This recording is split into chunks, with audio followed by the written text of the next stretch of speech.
Hello guys, ഈ വേനൽക്കാലത്ത് നല്ല ചൂടുള്ള ടൈമാണ് ഇപ്പോൾ പറ്റിയൊരു ജ്യൂസ് ഉണ്ടാക്കാൻ വേണ്ടി പോവാണ്. ഈ അശോക പൂവ് ഉപയോഗിച്ചിട്ടാണ് ഞാനിപ്പോൾ ജ്യൂസ് ഉണ്ടാക്കാൻ വേണ്ടി പോകുന്നത്.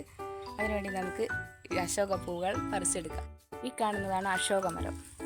ഇതിൻ്റെ ഇല മുതൽ വേര് വരെ ഔഷധമാണെന്നാണ് പറഞ്ഞു വരുന്നത്.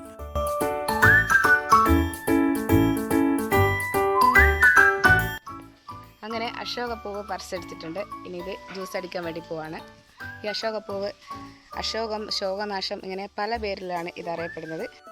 അശോകപ്പൂക്കൾ 2-3 പ്രാവശ്യം നന്നായി കഴുകി വൃത്തിയാക്കിയെടുക്കുക. പൂവ് ഒന്ന് അരച്ചെടുക്കണം. ഇതിൻ്റെ ചവർപ്പ് മാറാൻ വേണ്ടി ഇതൊന്ന് തിളപ്പിച്ചെടുക്കാം. ചൂടാറിയ ശേഷം പഞ്ചസാര ചേർത്ത് വീണ്ടും ജ്യൂസായി അടിച്ചെടുക്കാം.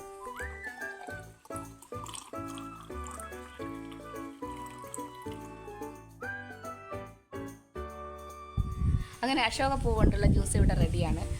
ഇപ്പോൾ നിങ്ങൾ വിചാരിക്കുന്നുണ്ടാവും ഇതിൻ്റെ ജ്യൂസൊക്കെ കുടിച്ചാൽ എന്തെങ്കിലും കുഴപ്പം പറ്റുമോ എന്നൊക്കെ. പക്ഷേ ഞാൻ സ്ഥിരമായിട്ട് എല്ലാ വർഷവും ഇതിനെ കൊണ്ടുള്ള അശോകപ്പൂ കൊണ്ടുള്ള ജ്യൂസും ഹൽവയും കുറുക്കും ഒക്കെ ഉണ്ടാക്കി സ്ഥിരമായി കഴിക്കുന്ന ആളാണ്.